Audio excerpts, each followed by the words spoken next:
Today we're interrogating Stefano Ghisolfi. He's one of the strongest climbers, I would say. For sure, he is one of those who have climbed multiple 9B pluses, lots of 9Bs. He is currently one of those who's working the Burden of Dreams 9A boulder. He's also working Silence, incidentally, up in Flatanger. So he's working one 9C and one 9A boulder, which is kind of unique. Hello.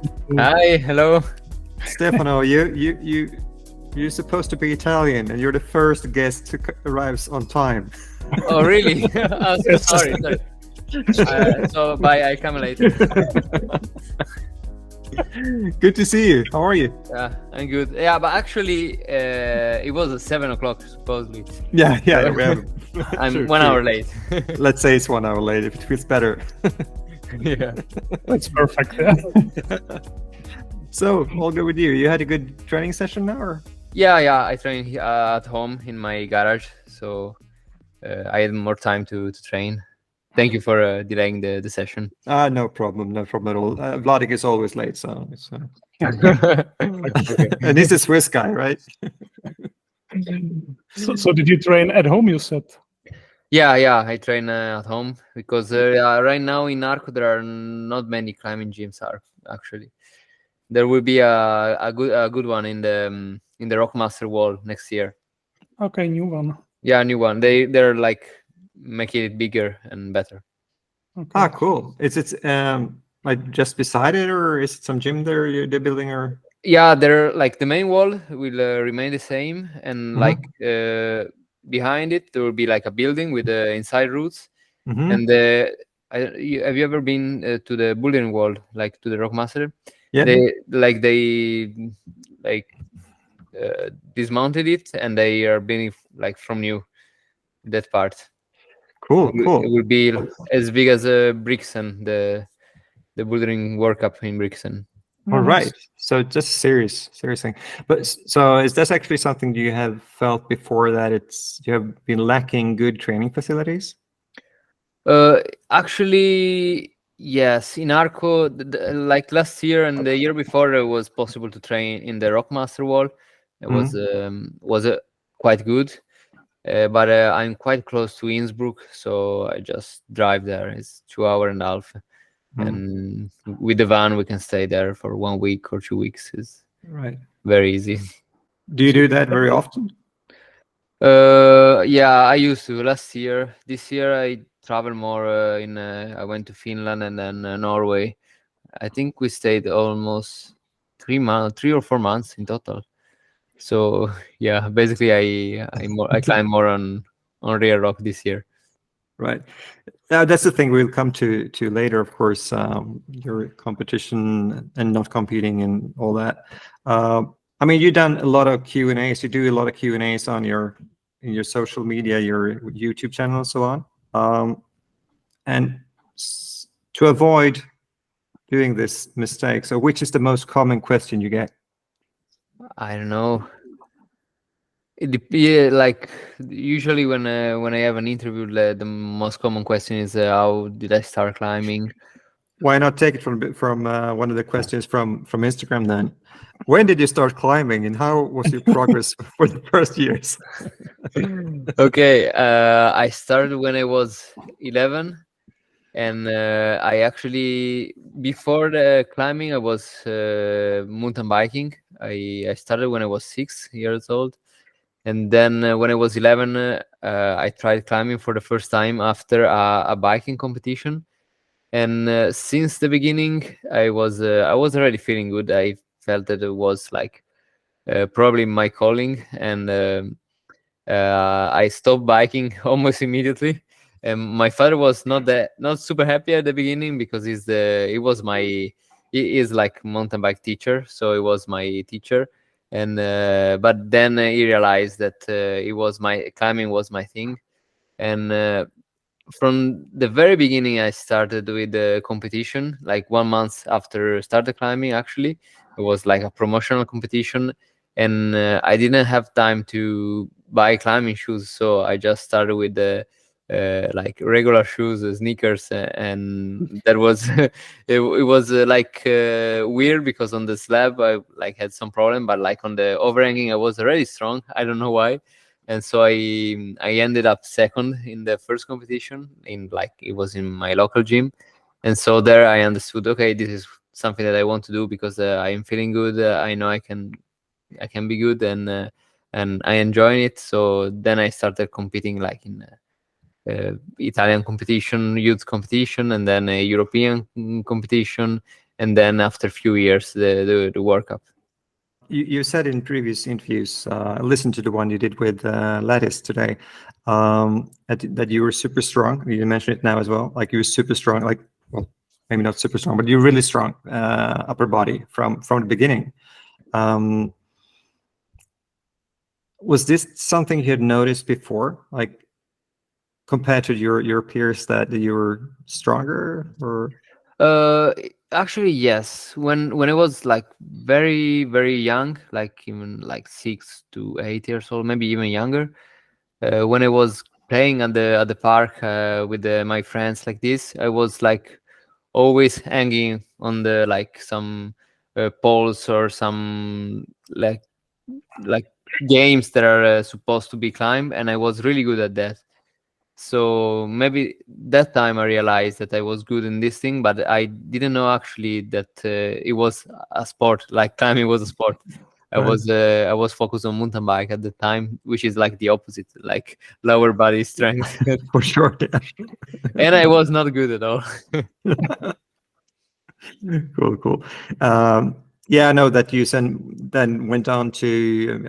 I know you mentioned before that you went to was it Sarre and Aosta? Yes. When you climbed your first 7A, your first 7B, your first 7C in the first day, first time you climbed outside, and then the 8A, 8A, 8B, 8C went super quickly, super easy.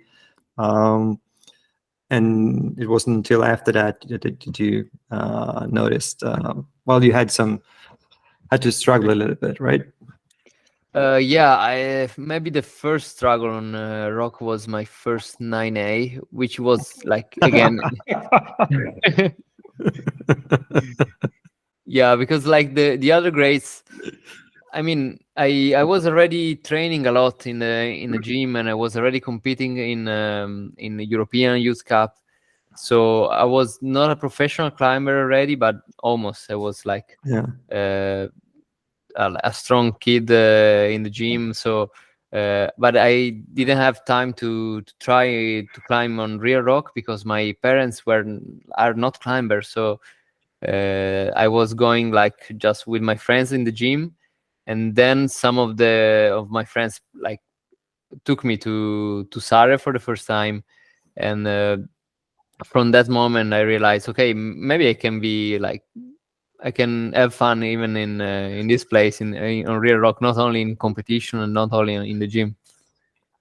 I know that that Sarre is pretty heavily chipped, but so maybe that wasn't such a big transfer, because I mean usually it's the outdoor climbing is really different if you compare to indoor climbing only, right? Yeah, I think you're right, because like that crag is like from the 90s probably, where in Italy there was this huge chipping mania at the time. But I can understand that because at the time there were no climbing gyms, so that was like the climbing gym of that time. And so when I started climbing, there was one of the main crag where people were going. It was like the beginning of 2000, at the end of the year 2000. So like 2009, 2008 probably. And so it was like a transition between the artificial walls and the rock, like natural rock. So this cheap crag were similar to, even probably more similar to a climbing gym than some like other crags with the natural roots. So I started there, and the transition was good because it was almost like climbing in a climbing gym. Yeah, it's probably perfect for you. Yeah, I think so. It was the perfect transition because sometimes maybe even like the kids today that are climbing a lot in the gym struggles maybe to go on rock because it's quite different. You like the rock is not colorful as a gym. You cannot see maybe the holes is and it can be traumatic if you're used to climbing a gym where you can see the holes. You actually, the beta is not that hard to understand. Sometimes it's hard, but like compared to rock climbing, it's much easier to understand what to do. And on the rock, it can be hard. So like Sare and cheap routes was like a transition for me, and I think was the right path for me. So what you're saying is that we should chip more routes? No, I'm not saying that, but I absolutely try to. I don't like cheap route, and I absolutely condemn like who chips right now, if they're like new cracks or something. But I respect like the whole cracks with the cheap routes because I know it's like a bit controversial, but I believe they're part of the climbing history, and like saying that they are ugly and they are shit, I think is not respectful because like the people that chip those routes were part of I think climbing history, and at that time was accepted. So I respect that time when it was chipped. I climb sometimes on a cheap route. I prefer natural routes for sure, but I don't say no. I'm not climbing it because it's cheap. Because if it's cheap in the 90s, it was totally different. If it's cheap like 2 days ago, I recommend not to climb it because it's a bad example. We should not chip anymore. But if it's like something from the history of climbing, I think we should respect it. And I mean, there's nothing bad about climbing in Sare, even if it's cheap. I totally agree with you, and it's like you said, it's part of history, and sometimes also it's not like a black and white. It's not a super clear line to draw it all the time because it's chipping, there's enforcing, there's Sika, there's all kinds of things, and it's not a super simple question, let's say. Since we're now talking about you, the first few years of climbing and so on, I mean, a lot of climbers, people these days see you as, this competition climber, route specialist, right? And well, we're going to come into talking about Burden of Dreams and your newfound interest in bouldering as well. But before, when you were younger, you did boulder quite a lot, I know.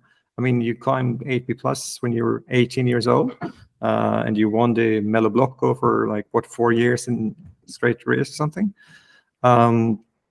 What did you enjoy the most? What kind of climbing did you enjoy the most when you started climbing outdoors, actually? I think outdoors I started with routes, so I started with the rope, but I enjoyed a lot bouldering too, because where I used to live in Turin, there were a lot of crags, but also a lot of bouldering spots around. There was Varazze in Liguria, just a couple of hours away. A lot of places in Aosta Valley. So actually, it was easier than now to go bouldering. There were a lot of places in Arco. There is something. There is a Valdaone, but it's actually not that far. But maybe now I'm a bit too focused on routes. But at the beginning I was enjoying a lot bouldering too. I was doing it more often than today. And then I don't know when the transition went to sport routes. Probably, I was bouldering a lot in 2012 or something, I remember. And then when I'm moved to Arco, and then focus probably more or less always on routes. And then Burden of Dreams came. Tell us about the Burden of Dreams. So what happened there? It was how did it come about? It was random, totally random. It was I was going to Sheffield actually for doing some YouTube stuff with Will Bosey, Pete Whittaker, and Toby Cigar from a parkour champion. And so I organized this trip, very short trip, just for it was actually for YouTube, for some contents on YouTube.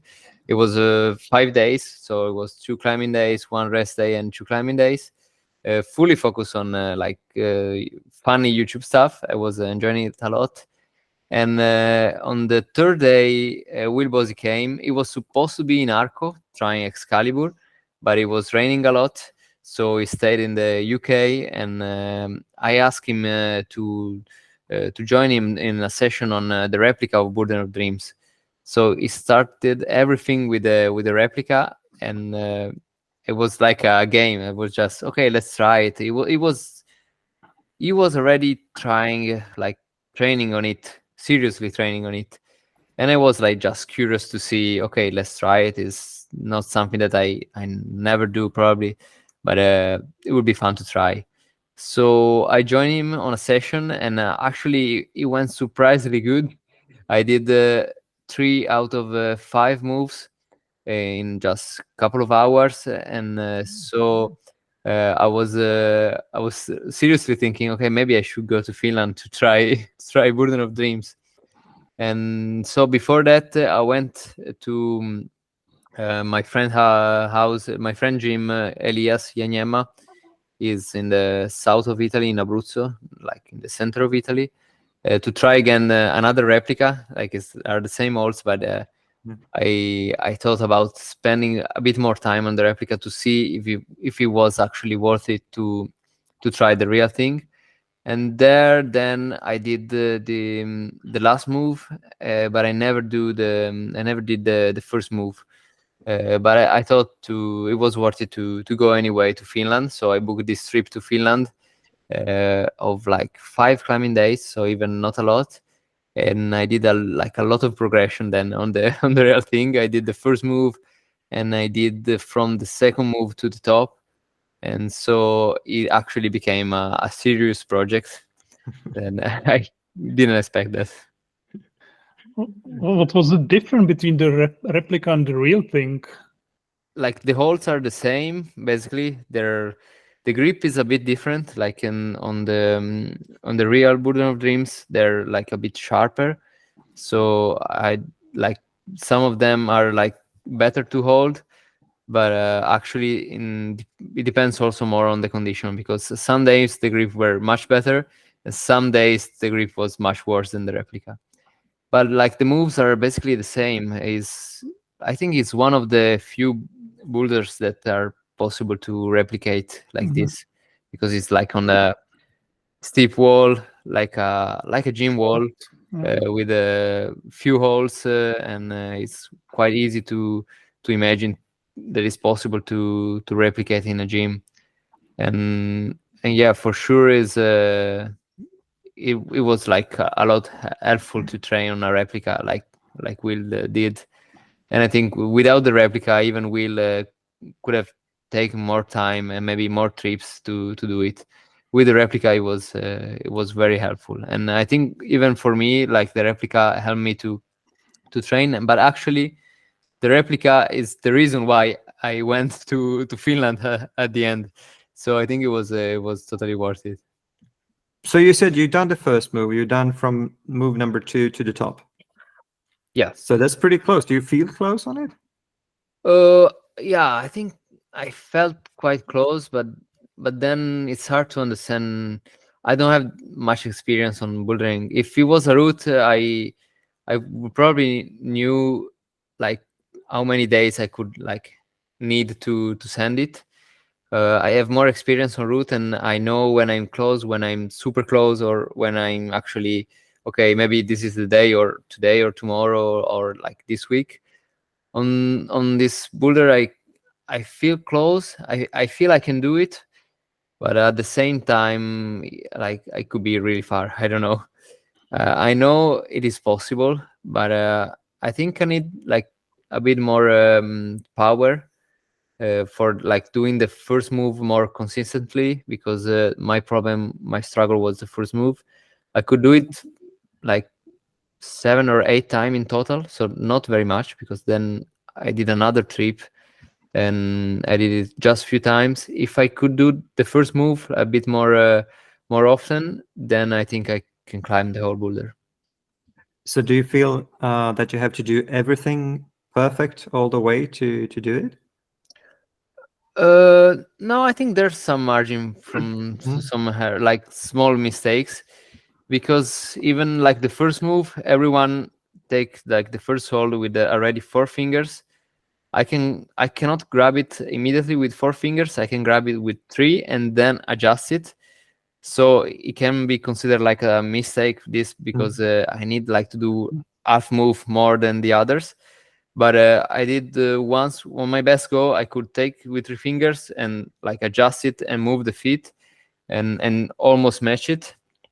And this was my best go. And I think even with this adjustment, I could climb the boulder. So I think there's few like small mistakes that is possible to do, but like not like big mistakes for sure. We should, in case you didn't know, people don't know, it's only 5 moves in total, so it's a really short boulder where everything is difficult. Yeah, you were saying, Vladika. Yeah, but you said you couldn't do the first move on the replica. Can you do it now?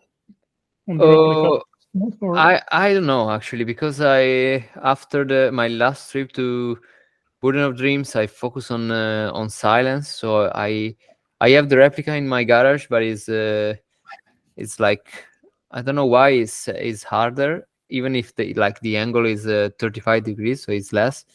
I probably said it wrong, so I never did the first move on the replica, but I think I could do it on a good replica with good angles and like good setting.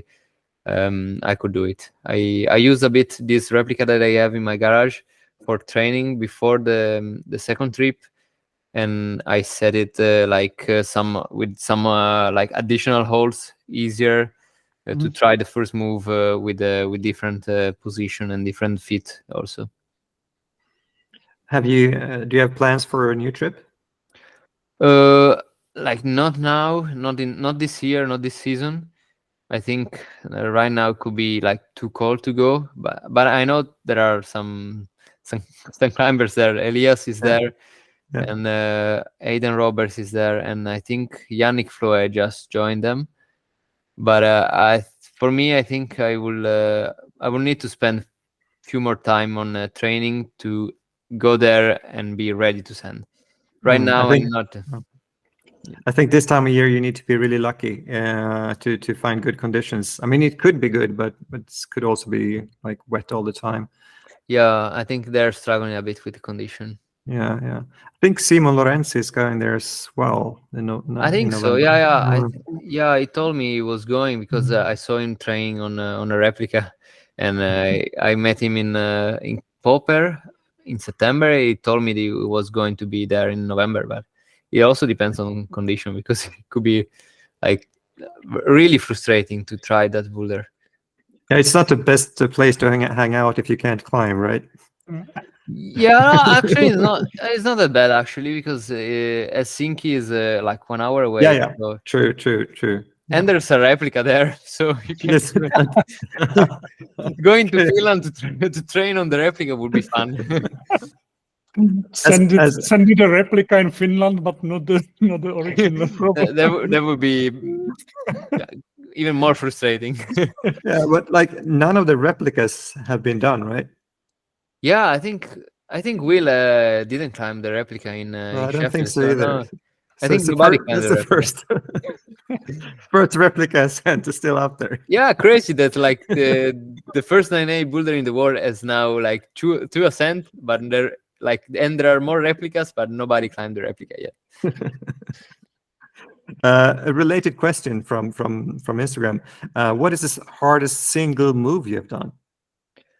I think is the first one. The first move of Burden of Dreams is the hardest single move that I ever done, probably ever, because I believe it's the hardest single move that I spent more time trying, and the hardest one that I did. Yeah, for sure. And how hard would you say it is? I mean, I guess it's super hard to say because it's one move, but yeah, we talked about this with Will, and it could be 8B as a single move. 8A plus 8B, probably more 8B. Hmm. Which is crazy. It's like one move 8B, and we were talking about it could be the hardest or one of the hardest move in the world, probably. There could be something harder, I think, but like I don't know if there are many 8B boulders like with one move, or like even in Not a the lot. other, like in the other hard climbs, in the other 9As, I think they're longer and like the moves are not as hard as on Burden of Dreams. I think you're right, because all of them are quite a lot Yeah, longer. yeah. I just tried Alphane for a couple of hours, Hmm. and I didn't do all the moves, but I did the hardest ones, and they were a bit easier than the ones on Burden of Dreams for sure, because it's like It's 10 super to long. yeah.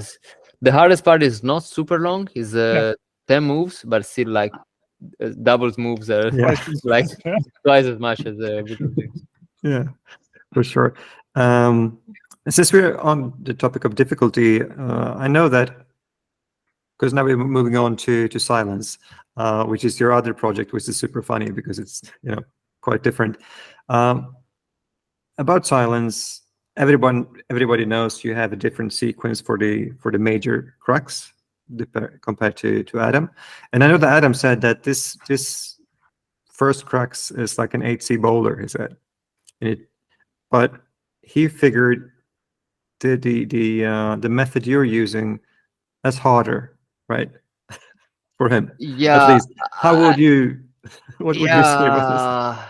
I don't. If you saw the video of Adam, I think you would think that is harder for sure. Because for me, my beta is better, and but probably for one like Adam, which is taller and more flexible, like his beta could be better. But like I'm not that flexible, and like I would break my bones if I try his beta. And I actually my beta is not that different from his, because it's more or less the same. I just put my right foot in the crack instead of my left foot, and at the end I do the same, like turn around, but I took some holes, like some creams in the middle, and it goes straight where he has the foot. So for me it's better, my beta, and for me it's easier for sure. I tried his beta, and for me it's harder for sure.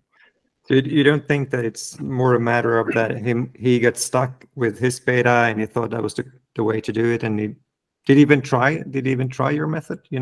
I don't think so. I think he had like a lot of struggle to find a beta, because you can see it's really weird to climb it. So I think when you find a beta which is so hard to find, then you will easily stick with that. And I think if you try the beta that I'm trying, you will find it a bit easier than his, but still super hard. Yeah, obviously. Right. So which project do you feel you're closest to right now to sending? When I came back from my last trip to Burden of Dreams, I thought I was closer on the boulder, because I did in 2 parts, and I was feeling good, and was doing some attempts actually. But then after this trip to Silence, which I actually came back a few days ago, I believe I can be closer to Silence now. But I don't know. It depends.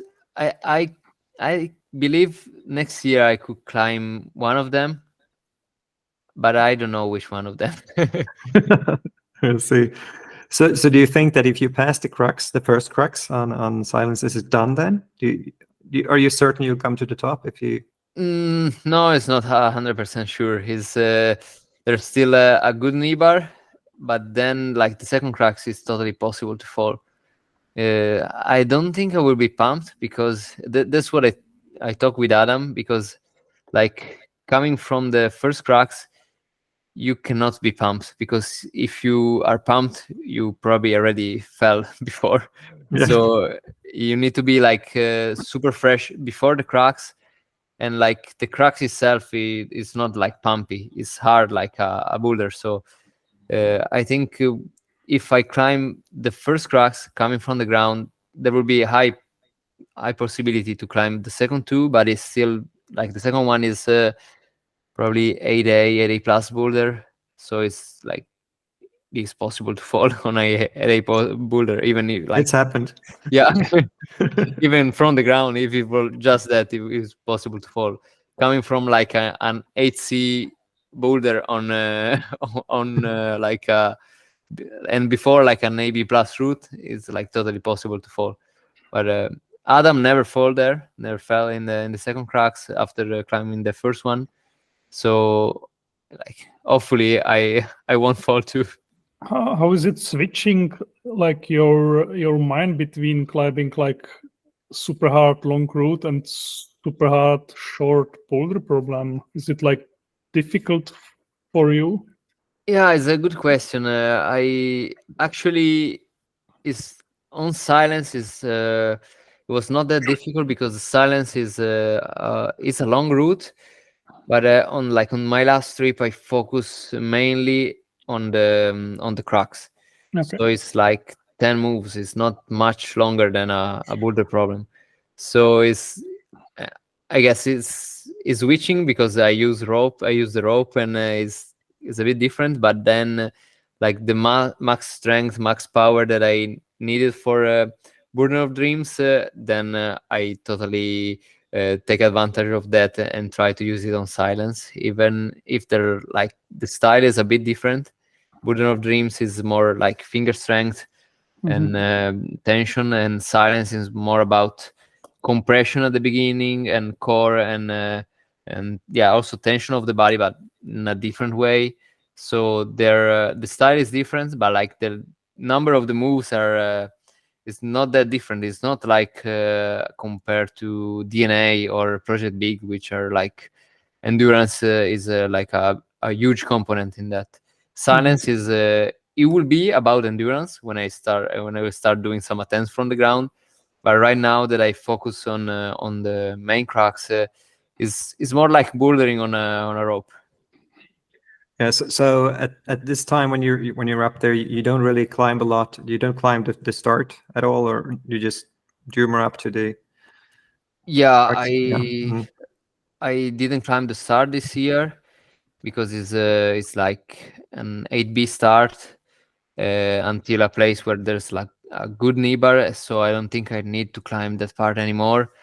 Maybe before some good tries, I need to study again to be more efficient. But right now, the main problem was the cracks, and I tried few goals from actually not from the very beginning of the cracks, but from just a bit before, which has like a easy part, and then like not so easy part, and as like this part is adding this part it's hard. It's because I arrived to the main cracks like slightly tired, and makes everything much harder. That's actually a question as well.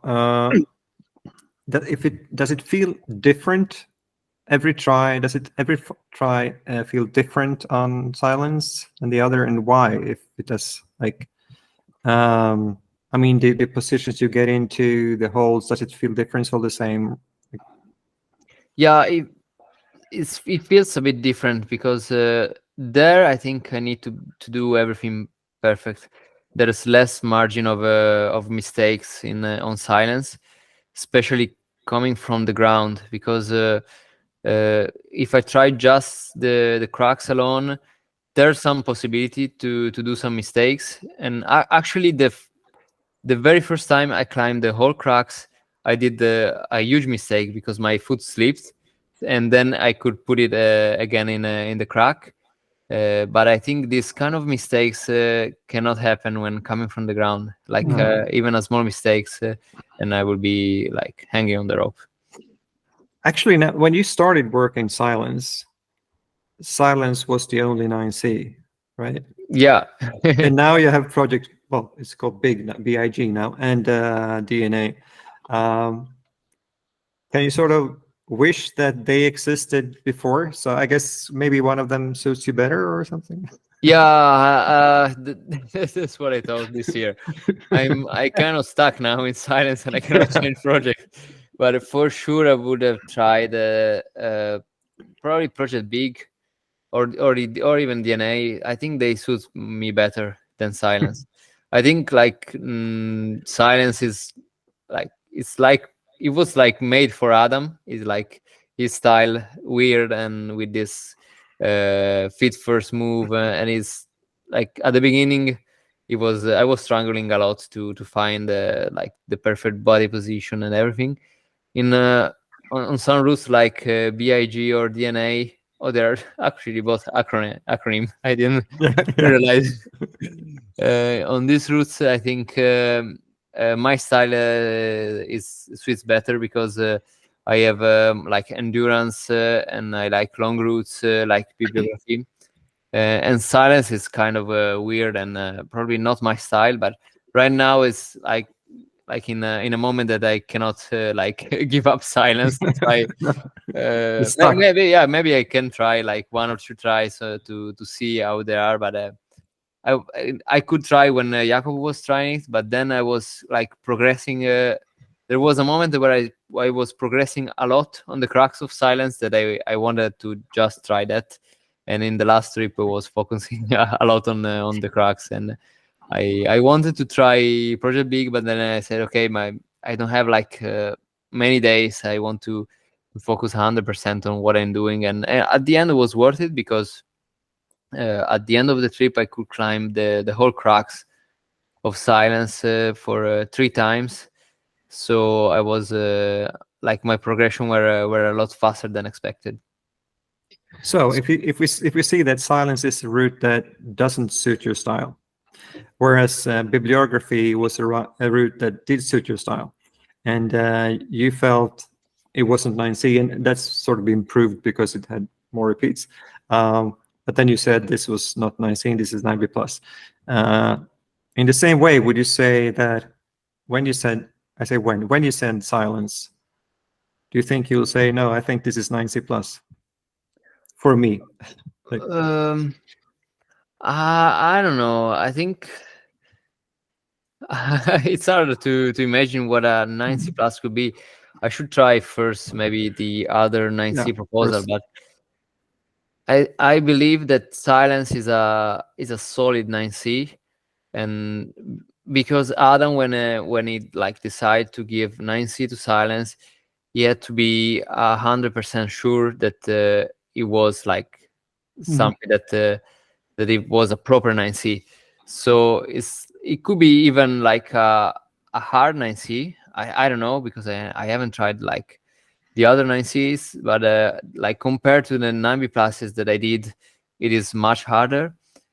I don't know if it's enough to be considered 9C plus or not. It could be because it doesn't exist. So maybe when Adam gave it 9C, it was like this is the next level, but maybe it could be like that even an intermediate level between 9B plus and silence could be in the future. So I don't know. It could be like the future will tell.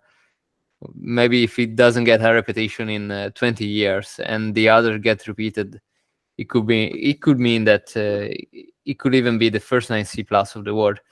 I believe it's a solid 9C for sure, and it won't be downgraded for sure. I think this is sure, unless a crack climber showed up and crack and jam everything. But a crack climber did show up, right? I didn't. Yeah, was there, right? You're right. But we need a crack climber that is like also maybe a 9B plus climber. Yeah. And which is hard to find. Yes. In that case, maybe silence could be downgraded. Right. So, but you will stick with the silence till you send it, or what's your plan? Or yeah, I think like next year for sure, I will focus on silence. after the Olympics. I have time in August, September, and even October, and then we will see. It depends on how close I feel, how the progression will be, and then I don't want to be like 20 years trying silence. Maybe I will change my project if I am trying for like even 5 more years and not send it. I can climb something else. It will be a bit frustrating, but I think this is the right moment to like not to give up. Yeah, I mean, you're still doing progress, so it makes sense not to give up, right? Yeah. And as soon as there are like progress, I will keep trying it. Yeah. Since you were comparing different 9B plus routes to each other, we have a question here. A viewer that wants you to rank the 9B pluses you have climbed from the hardest to the easiest. Okay, yeah. I already ranked them, so it's an easy It's question. easy, okay. Okay, I think the easiest could be change, because I think even Seb found like I don't know if he found new betas, but he climbed it quite fast, and he said it could be easier. So I still believe it's 9B plus in my opinion. So he said it could be 9B/plus, but I think it could be like still 9B plus, and it wasn't like in a super good shape in that moment. He could like not even realize, but we can wait for other repetitions. But for sure it could be like a low end 9B plus. Then I believe bibliography could be like the second easiest one, but maybe it could also be that it's like completely my style, like almost pure endurance, and I never fell in the last part of the route, and like the other that repeated the route fell many times there. So it could also be that is my style, and I found it easier than the others. And then I think Perfecto Mundo could be the next one, and then the hardest one, in my opinion, could be Excalibur, which I think it could seem that is not my style because it's shorter and more powerful. But then, like when I was trying Excalibur, like a month later, 1 month later, I tried Burden of Dreams, and I realized that I was like almost strong enough to climb Burden of Dreams. So I think like the length of the route maybe is not my style, but the style of the holds and the like the finger style, it's just I think my style, and I think it could be the hardest 9B plus that I did. So I guess, I mean, Excalibur is sort of the Burden of Dreams of routes, right? Yeah, it could be. I mean, it's this steep angle, and it's the same steepness as Burden of Dreams. It's 40 degrees, and it's actually I think the route that could be replicated with artificial holds. One of the few routes, because it's like a moonboard. So if you have like a long moonboard, like a 12 meters long moonboard, you can like do the whole Excalibur route. But that's what. Sorry, how many moves are in Excalibur? There are 18 moves.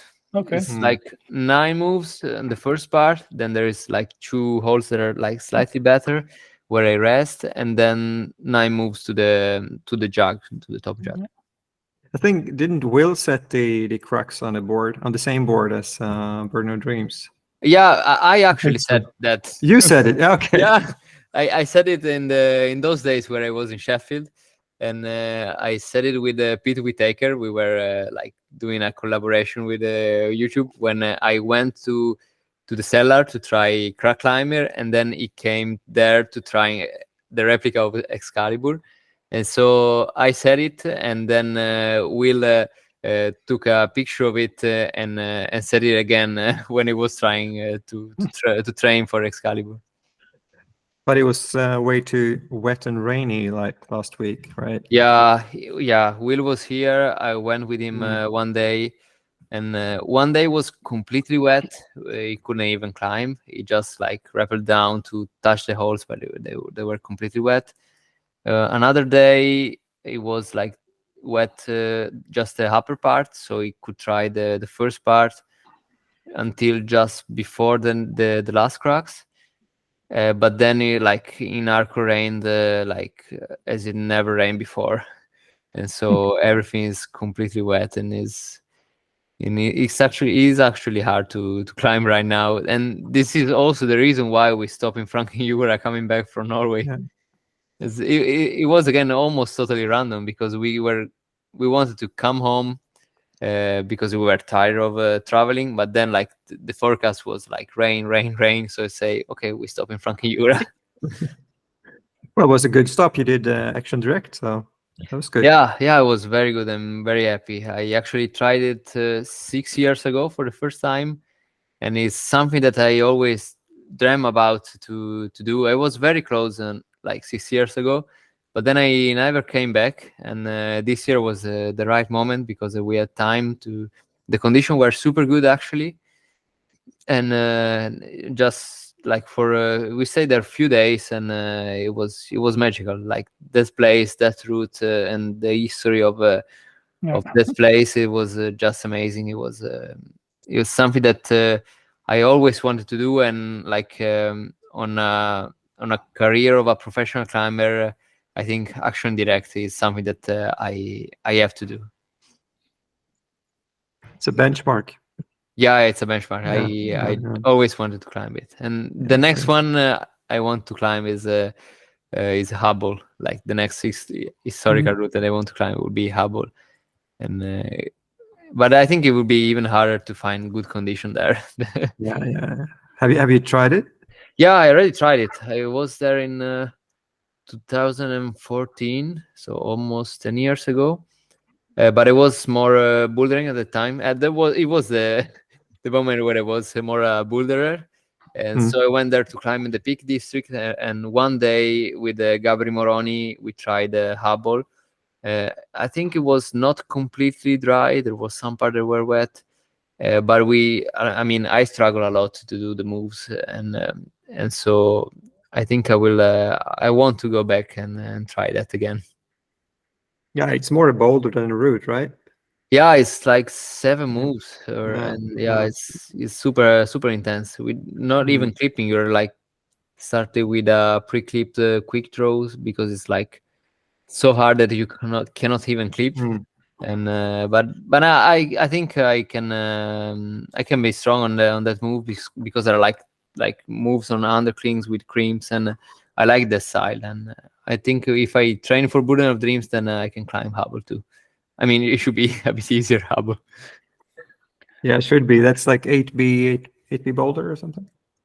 I think more. I think AB plus. Okay. I think AB plus. Yeah, it could be AB plus. Right. So that's the project for the next year as well, or? No, I don't think I will have time because next year will be a bit complicated. There will be the Olympic qualification. It will be the main thing for the first part of the year. So I will actually move to Innsbruck for training for 6 months, and I will climb on rocks like not very often. Maybe some things in Arco, which is still quite close. We can do the opposite. Usually we climb in Arco and then we go like in Innsbruck to train for a few days. We will do the opposite. We stay in Innsbruck for training and come to Arco for climbing for a few days. But yeah, and I don't think I will have time to go to try Hubble next year because of this like Olympic qualification. Maybe in the fall after if I send silence, I can go there. But that's your main goal, like the Olympic qualification for next year, then, or? Yeah, that will be the main goal, and I have a good plan because I like the Olympic qualification will be in May and June, and the Olympics, if I qualify, will be in August. So my plan is to train like the first 6 months a lot to be strong for the qualification and for the Olympics maybe, but then to use this training for climbing silence. That would be the best plan. That was actually a question because I mean you didn't compete so much in this year. Yeah. And I was like, is he going for the Olympics or not? But apparently you are. How I have a hard time finding out like how it works really. How many are invited to the qualification?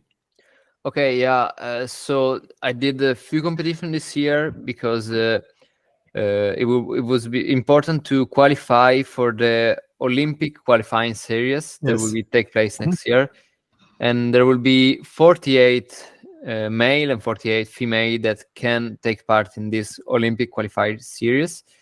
And I qualified, so I'm in I don't know, in 40 something place. So I don't want to say I barely qualified because I just did a few competition to be in that 48 places. I did actually just Briançon, Bern, the World Championship, and Copper. So I did 3 competitions, and they were enough to qualify for this Olympic qualification series. And that's why I did just few competition, because it was like just important to be qualified for that. So that was your plan from beginning, to qualify yourself in this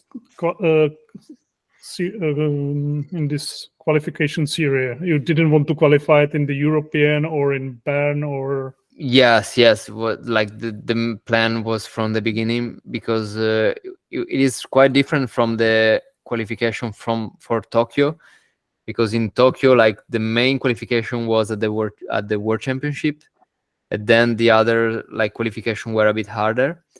In like this year, the first qualification was hard, because like in the World Championship, just the first 3 climbers qualified for the Olympics, and I believe I'm not that strong to be in like on the podium of a combined. If it was just lead climbing and I was in a really good shape with my competition, it could be possible. But with the combined formula, I'm not super strong in bouldering right now, especially in competition side bouldering, which are quite different from bouldering of dreams. So, and then the European qualifier was still super hard, because it was just one place, and there were like many strong climbers, like even Adam Ondra, Toby Roberts who qualified. And so I decided just to skip this competition, because it was not worth it for me to try to qualify. I could have done it for training, but it was impossible for me to qualify in this event. Next year will be, I think, more possible, because from this 48, the first 10 will go to the Olympics. So I'm already in the 48 in this qualification series. So then I will train a lot in Innsbruck, and being in the first 10, it will be hard, but totally possible. And actually, among these 48, a lot of those 48 can't compete, because it's there's going to be no Japanese, no Americans. I don't know how it actually is working, because it could be that they will take like the 49, 50, 51st. I am maybe. Yeah. I think we will be 48, and they will just remove from the list the ones that are already qualified. I believe. But still, they should be weaker climbers than you. If, like. Yeah, no, there are a lot of strong climbers. I know. If you think like Adam Ondra will be there because he didn't qualify, Yannick Floet, Alberto Gines, Alex Megos will be there. Just speaking about Europe, then I think like Europeans will be probably the strongest, because like in Korean maybe. Who? Doyon Lee maybe. And Korean, because like Japanese, they will. I mean, Tomoe is already qualified, and probably Sorato will qualify in the Asian. So Japanese will be out of these 48, because just 2 for each nation can go. And the same thing for the Americans. Like US spots are over. There will be Sean McCall, which is like still strong. I saw him in a good shape. So like from Canada, there can be someone. And yeah, like the European will be the toughest to beat, I think. Yeah, sure. And the Korean. Right. So 2 questions from Instagram about routes here. Which is the best 9A plus around Arco? There are This is from a 9A climber, so he wants to climb the 9A plus. okay. There are two that I can suggest. One is Trofeo dell'Adriatico, which is was bolted by David Lama and climbed for the first time by Gabri Moroni last year or 2 years ago. And this is one of the best in Busto della Stria. It's like an amazing crag, and is like 9A plus. I think like is correct grade. And then Dibau is called Dibau because there is like this cross where I did the first ascent a few years ago. Which it is one of the best, but it's probably one of the hardest. So maybe if it's like a 9A climber that want to try his first 9A plus, maybe try the Trofeo dell'Adriatico first, which is good and also more approachable. And the bow is it's hard as a 9A plus, so maybe as a second 9A plus could work better. Perfect. And also about routes, which is the easiest route you couldn't do? The easiest route I couldn't do. I mean, there are a lot of routes that I maybe tried to on site and then I failed. But if we consider something that I tried like for more days, there's a route that I tried in Bishop that is called Everything is Karate. That I tried it for not for many days. I tried it for 2 days. And it is supposed to be 8C plus 9A, and I actually was expecting to send it in these 2 days, even in 1 day, but at the end I failed and I didn't climb it. So yeah, it could be even 8C plus or 8C plus 9A, and I was expecting to send it and I didn't do it. It could be the hardest one because like even maybe I tried some 8Cs in few goes and I didn't send it, but it was not focused on climbing those. So maybe I didn't send it because I couldn't like just try them for more days. But yeah, maybe this is the hardest route that I tried and I couldn't climb. Or Hubble, but Hubble I tried it for just 1 day. I thought the person who asked the question probably thought it was going to be some 7B or something. Oh yeah, totally. There are some 7Bs that, especially when I warm up, sometimes maybe I start from something that is like even too hard for warm up, so I just hang on the rope because I don't want to like injure myself on a 7B warm up. And so actually there are some even easier. Even I remember one time there was a 6C. That is I was in Terradez maybe in Spain. I took it as warm up, but then there was like a 1 finger pocket, and I say, oh fuck, this is not gonna work as warm up. So instead of like injuring myself, I just pull a quick throw, and then after that it was already warm, so I didn't repeat. Like I didn't do it actually at the end. So maybe this was the easiest route today. But that's just smart. That's just smart. Yeah, I was stupid to injure myself on a warm up. Exactly. So yeah. We can ask you what's your next competition. Yeah, there is one very close now that in these days. I will compete in La Sportiva Legends only in Stockholm. We are trying the boulders like before, and the competition will be on November 25. So it will be my next competition, and like a bouldering competition, so it will be challenging for me.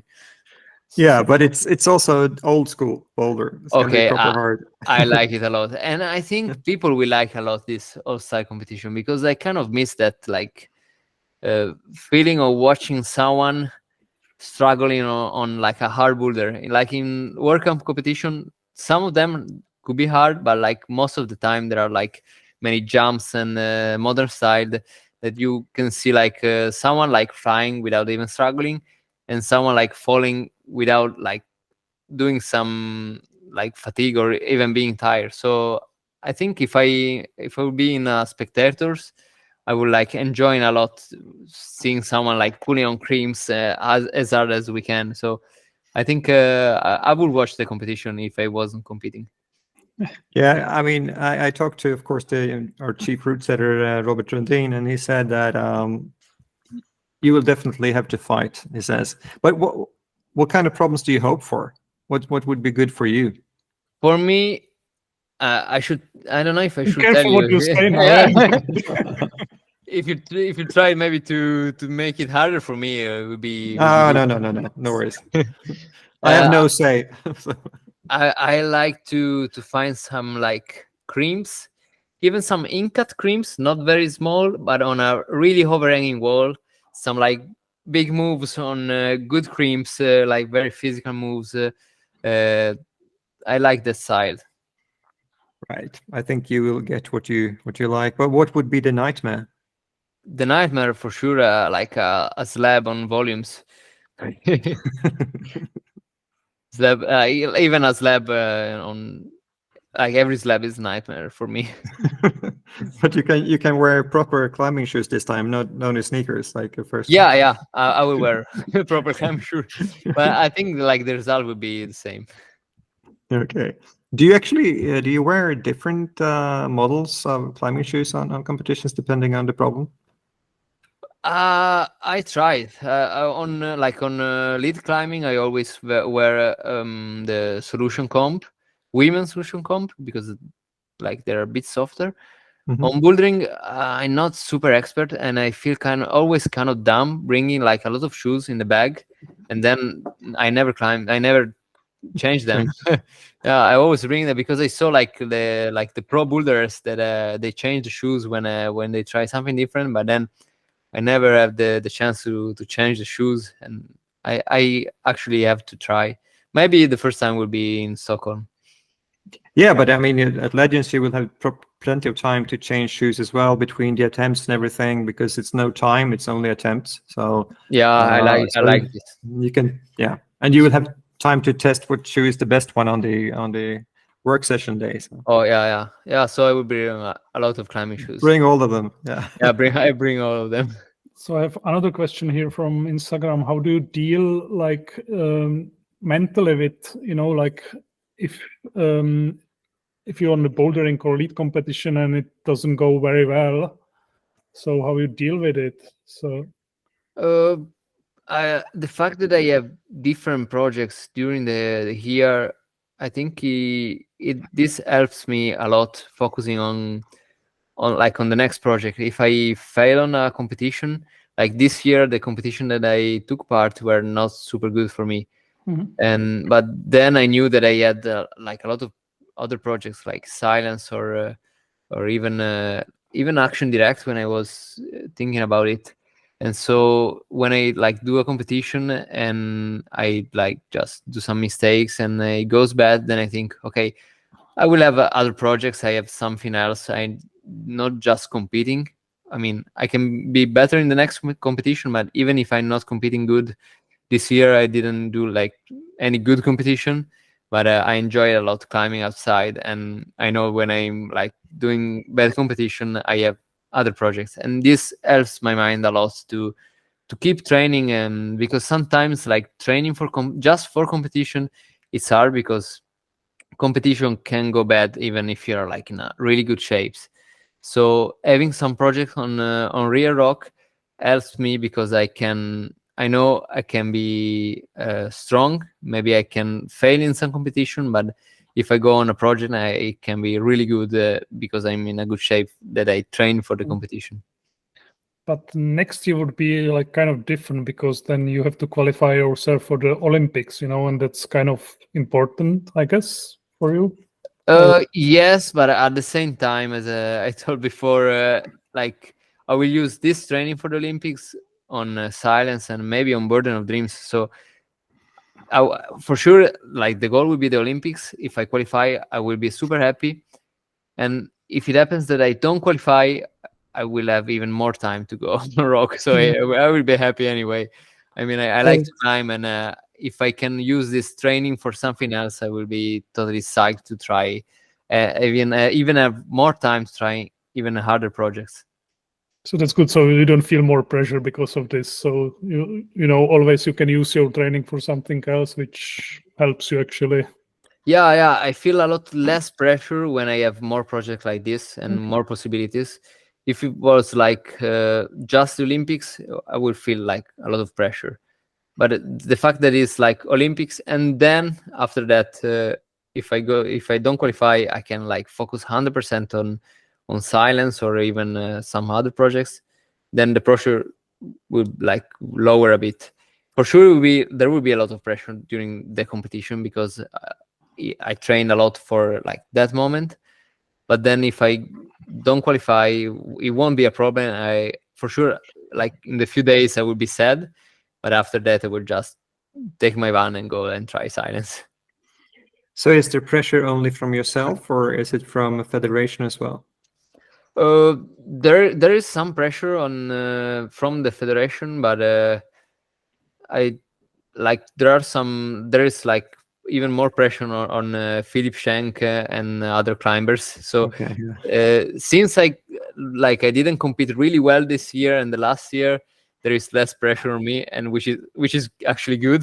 Mhm. And sometimes when there is too much pressure on someone from the federation, it could be bad. So I prefer to not to have this kind of pressure, and I'm lucky that I'm lucky that I competed quite bad in the last 2 years, so I don't have a lot of pressure, and I still qualified for the Olympic qualified series, so I can be there without not a lot of pressure, I think.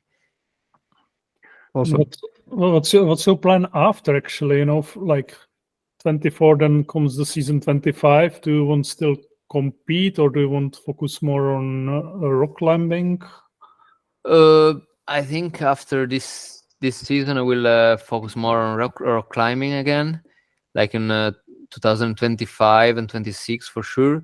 And then if in the Olympics there will be like 3 different disciplines separated, I think I will focus again on Olympics, because maybe that would be like the best chance for me actually to qualify, or even to win a medal. I think it would be much easier for me, even if I would be older. Would be a bit better for me if it's just lead climbing and not with bouldering, because in bouldering I'm struggling a lot with modern style competition, and so if it was just lead climbing, it would be much better. Even if like in 2028 I think there will be a lot of like young people super strong. Yeah, that's the thing. I know, but I think I can be still in a good shape. Even I will be I don't know how old I will be. 30, 35, probably. 35. I'm Yeah. from 35. 35, yeah. 35. Okay, yeah, 35 is still I think a good. Yeah, and I mean, it seems to be that way. Like for sure, it's going to be lead climbing as one separate event. Question is, what happens to bouldering, and what kind of bouldering we're going to see? Different question, but lead would probably be sort of the same, I guess. It won't be my problem bouldering. No, exactly, exactly. And that's good. But how, Unless they're setting like all side competition, like in Stockholm. Yeah. In that case, I'll try to compete. So how do you feel, actually? Do you feel you are getting still better and better and stronger, or you feel you gain like more experience, but you are like physically not so strong, but you don't need to be so strong? Or how's your... It's a hard question. Like before, I think I'm still getting experience for sure, and this may be the most progression that I'm doing in the past years. But I think I'm also in the best shape of my life. Like when I climbed Excalibur, and when I tried Boulder of Dreams, for sure, like the experience played a huge role in climbing Excalibur and in trying Boulder of Dreams. But maybe on Boulder of Dreams, I realized that I was still improving on strength, and I could improve with physical attributes a lot, physical capabilities for sure. And I don't know, there will be a time when I will go down a bit, and I hope I will compensate more with experience. But I think right now I can be in the peak of my form, even with silence and with the burden. I felt good, and it's not just about experience. But I will have to compensate more sooner or later. I saw one of these tests you did with the Lattice guys, that you have legendary power endurance, basically, like Yeah, outside the charge. Is this something you said you were really strong from the beginning, but is this something you were sort of born with, or is it something you have trained a lot, you think, or some magic smart type of training?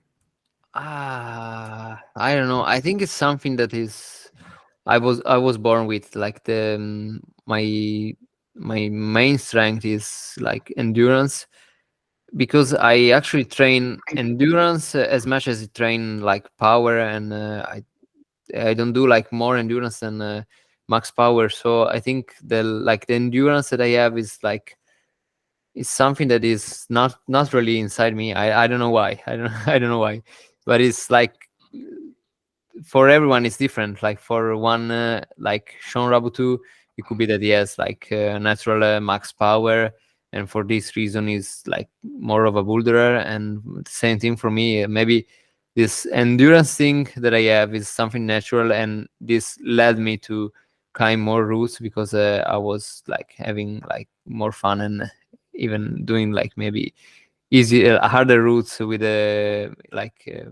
faster, because I have this endurance thing. But is and the good thing is that I can improve a lot in like max power, because it's not my best thing. So I think like in the next month for the Olympics, I will have to train a lot in power and power endurance, and still keeping my endurance high, because it will be important to be like at my best shape, in my best shape on lead climbing. But for sure, like bouldering will be a lot important, because it's like half of the combined formula. So I'll have more improvement to do on bouldering and on max strength.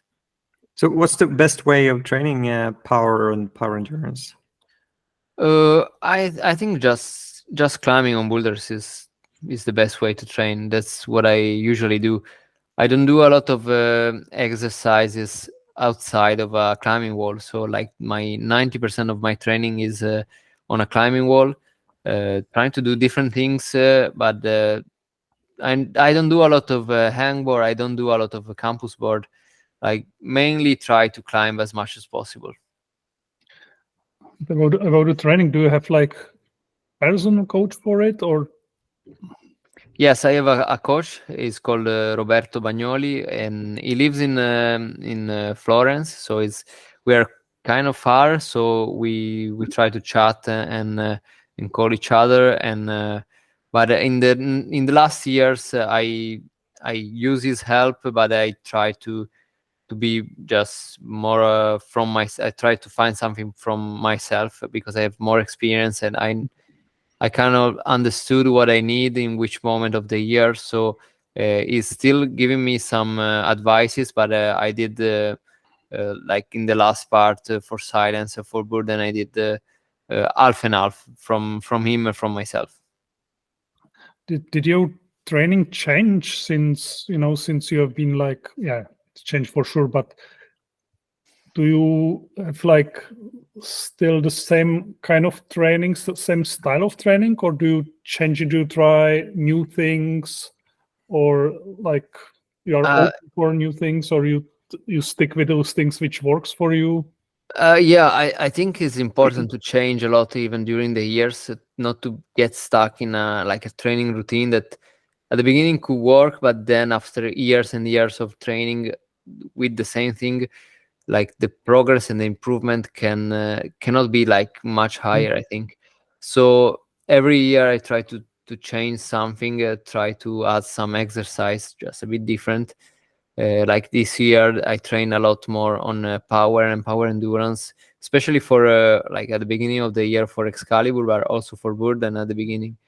So and I noticed that it's something that I needed for even for routes, because in most of the hardest routes in the world, like you need a lot of power, because there are like the cruxes are super hard. So if it's something like I try to change something every year, and with my trainer, and try to to enjoy the training every year. If it's different, you can enjoy it even better. Otherwise, sometimes it can be boring if you try and do always the same things. Yeah, for sure. Yeah. So how much do you train actually? What's your how many hours per week? It's hard to say now because like in the last months I haven't trained like properly as I wanted because I was traveling a lot in Norway, so I focused more on the projects than on the training.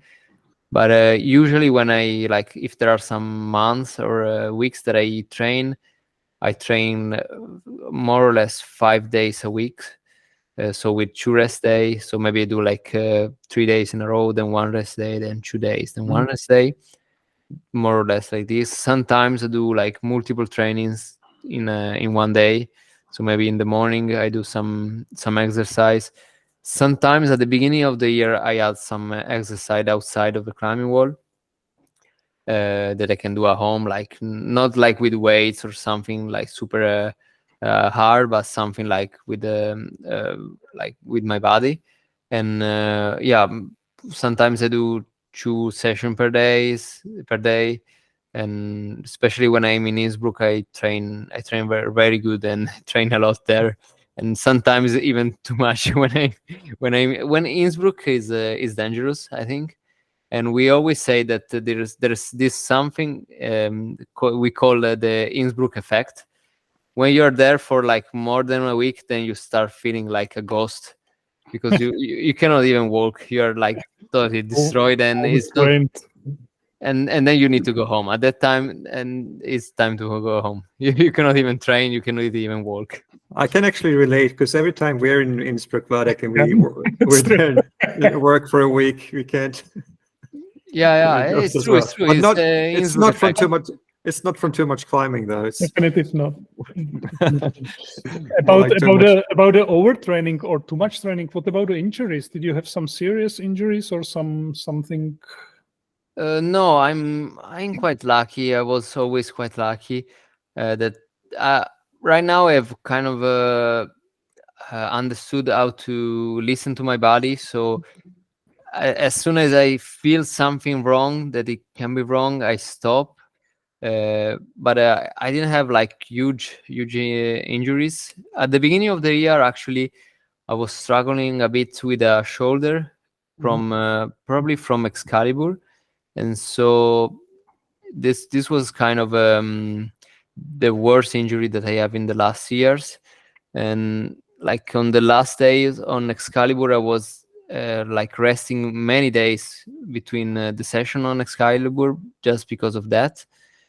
And actually, Burden of Dreams was my cure, because when I went to Sheffield, I was my shoulder was still hurting a lot. Even on some cracks in the cellar with Pete, I felt that my shoulder was hurting a lot. And then I tried Burden of Dreams, and I figured out that on that boulder my shoulder was perfect. And then I started training on the replica, and then it just went away, and I forgot about it. So that's the perfect advice for everyone with a shoulder problem. Then. Yeah, I have shoulder problems, so I should. Yeah, the Burden of Dream. yeah, but which shoulder? Because it depends also on the shoulder. Yeah. Mine was the left one, and it worked. If it's the right one, you should. I'm saying no, left. Okay, so Burden of Dreams. Where do you live? Zurich, Switzerland. Zurich. Yeah. Are there some replicas there? You should go and try it. You should set one. I will check it. Yeah. You should set one. But okay, you said you train a lot by just climbing and on your board or on the wall and everything. Do you ever have problems with your skin? Yes, I think not a lot, because usually the problem with the skin is when I try some competition style boulders, which I don't do very often. But then my main training is on the spray wall, and like the holes are maybe a bit more crimpy or less aggressive on the skin. So yeah, I actually am quite lucky with the skin too, and I even on Burden of Dreams it is super sharp, but and it's easy to get some splits or something. But I was quite lucky that I could climb a lot, while other climbers are struggling a lot more with the skin, even with the sweating. And I feel kind of lucky that I have a good skin. It's not too hard, not too dry, and like not too soft. I feel I'm the right balance for climbing. Do you have a skiing routine? Like you sand it or No, actually, greens or no? it's something that I learned from when I was there in Boulder of Dreams. I was like kind of random with my skin on like all these years, and I was seeing all these boulders that were like washing the skin every second, try to sand it, or with a knife try to cut. And I would say, "What are you doing? Why are you doing that?" But then I understood that it was very important for Boulder of Dreams. Okay, but not for you. At the end, I learned, and I began to do it too. But then I Well, stopped. I just saw this question here, which is a short one. When will you release the Excalibur video? Oh, that's a good question, and it is almost ready. It will be probably on the North Face channel, and so the video is actually ready. As soon as the North Face approves it, it will be ready. Hopefully, I don't know if it will be approved before. I will be at the Kendall Mountain Festival just before La Sportiva Legends only. It will be in UK on November 18. So if the video will be ready and approved, it will be show there for the first time, and then in December I think it will be released online. I'm sorry that it took so long, but we want to do the like the perfect shots and everything. Even like we will show like every holes in very small details. So it took a long time, but I think it will be worth it. It's pretty worth watching. Actually, will you come straight from the UK to Stockholm?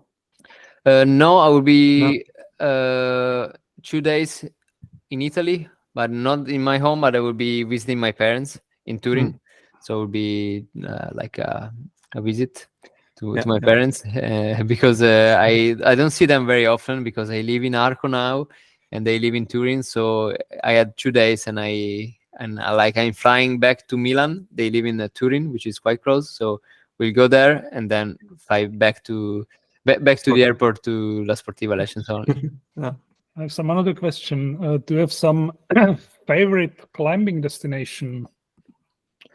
Oh yeah, I think Flatanger became one of the best climbing destination for me. But even Zeus, I think is very good. Like I don't like the approach; it's very long, but like the climbing is amazing. But at the end, I just in these days I realize how lucky I am to live here in Arco because I have a lot of projects. In like even in these days, it's raining a lot, so I cannot try a lot of now. But I'm very lucky that I'm home and I can like drive 5 minutes, 10 minutes, and try a lot of projects. I just like counted that I have 10 routes above 9A that I still have to do here. So I have a lot of projects still to try.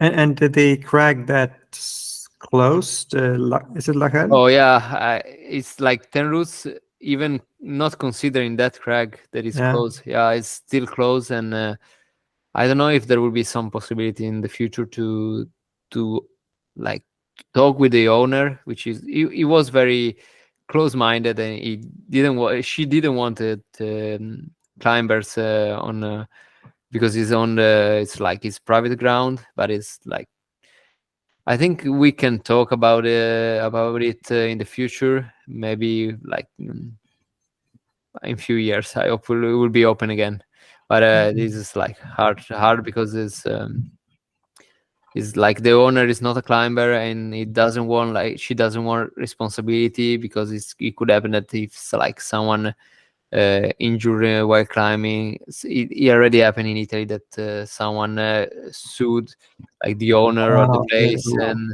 that's bad. Yeah, that's very bad. So I think we need like the support of we have the support of the of Arco and of Garda Trentino, but like the owner was even closer and closer. Okay. It's a pity. Yeah, it's a pity because you had a few projects there, right? Yeah, there's still one 9B or 9C project called the King Line, and another possible 9B on the right called the Revenant. And there are 2 9Bs and 1 9B plus that I climbed there. And so even for like the other young people that are climbing in Arco right now, it would be super good if they can try that. So maybe if you show up with medals from the Paris, then it will open the gates there. I don't know, maybe it could be even worse. Yeah. Yeah. Actually, I only have one more question. Okay. It's not even mine. It's from Instagram. What is the best meme? The best meme? Oh, there are a lot. I like a lot. I don't know which one is the best. I like a lot the memes from like the Lord of the Rings, of the memes. But like in climbing, there are infinite possibilities. Yeah, it's impossible question. Right? Impossible question. There's not the perfect meme. There's just the next one, which is better than the previous one. Exactly. So it's like with reels. I mean, we keep sending reels to each other like several times a day. That's how we communicate. Just funny reels. Oh yeah. That was so good. Yeah, it was super fun. Yeah. Thank you so much. There's so much content. I mean, yeah, and you know everything about content these days since you're really successful with your social media channels. With YouTube channel. I'm having fun. I'm having fun doing it. So and like my content are about climbing, and I enjoy climbing. I enjoying doing content. So I like it's the perfect combination. Perfect combination. Yeah. And a lot of interaction with other climbers, which is super fun, I guess. Oh yes. I love to. That would be the main point of. There was the main point of Excalibur, like the interaction with the other climbers. That was the most important thing of that route, and it will be shown a lot in the video, in the movie. I'm looking forward to seeing that. Same here. Yeah, and I'm looking forward to seeing you in Stockholm. Oh, both of you. You'll both be here. So. Yeah, nice. See you sooner. See you in 2 weeks, yeah? Yeah, 2 weeks or so. Oh, it's going to be like more like 1 week when we release this. So. Okay. See you in 1 week. Yeah, brilliant. Thank you so much, Stefano. Thank you and very much. Vladek, you stay because we need to. I stay, to do introduction. Yeah. Thank you. It was a really fun interrogation. Thank you.